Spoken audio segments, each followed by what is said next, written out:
Ukraine, doute des stratèges américains après la débâcle de Kiev. Depuis déjà longtemps, le colonel Jacques Beau, ancien colonel du renseignement au sein de l'OTAN, parlait des divergences entre les militaires du Pentagone et les politiciens de Washington. Il a même écrit que certains officiers généraux de l'armée américaine et PA des moindres, demandaient un retour immédiat à la table des négociations. On l'a traîné dans la boue et traité de poutinolâtre, de complotiste et j'en passe.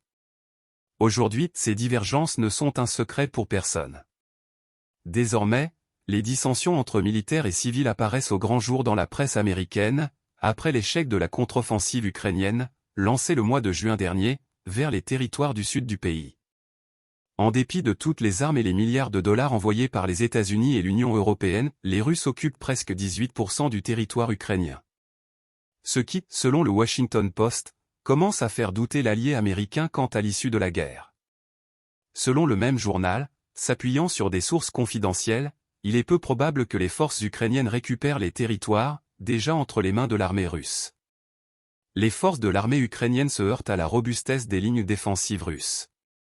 Ces difficultés à percer ces lignes défensives alimentent les dissensions. D'abord, entre le Pentagone et l'état-major de l'armée ukrainienne. Le Pentagone reproche à l'état-major de l'armée ukrainienne d'avoir sacrifié des milliers de soldats et des milliards de dollars en armement à Bakhmout pour, à la fin, tomber dans le piège tendu par l'armée russe. Ensuite, les experts du Pentagone ont averti l'administration Biden et l'état-major de l'armée ukrainienne que la contre-offensive de juin dernier n'a aucune chance d'aboutir et qu'il serait peut-être temps de passer à la table des négociations pour éviter une autre hécatombe dans les troupes ukrainiennes. D'un autre côté, plusieurs responsables républicains auraient signifié ouvertement leur opposition, après l'échec de la contre-offensive, à Joe Biden qui voulait débloquer 19 milliards de dollars supplémentaires, à destination de l'armée ukrainienne. Par conséquent, au-delà de l'inquiétude de certains officiers de l'état-major de l'armée américaine qui ont, depuis la première contre-offensive, commencé à douter des capacités de l'Ukraine à gagner cette guerre contre la Russie, c'est désormais, au tour de responsables politiques républicains et des membres éminents de la société civile, de réclamer l'arrêt du conflit et un retour au dialogue.